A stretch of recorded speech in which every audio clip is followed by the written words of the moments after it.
si Salome, ang kaibigan ni Elias. Kaibigan nga ba? O higit pa sa kaibigan? Di bale, importante mahal ko si Elias. Nandito ako ngayon sa aking kubo, malapit sa lawa. Ako ay nagtatahi. Simple lang ang aking pamumuhay rito. Hindi rin magtatagal. Ako ay aalis papunta sa mga kamag-anak. At bigla kong naalala nung kami ay nag-uusap ni Elia.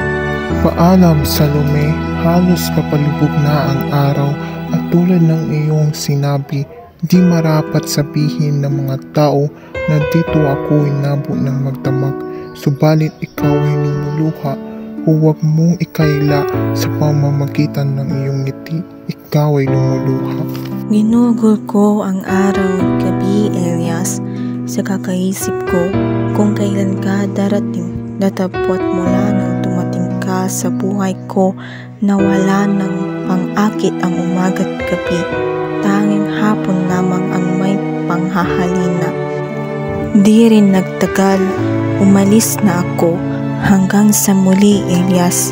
Ako si Salome, ang babaeng magmamahal sa iyo habang buhay.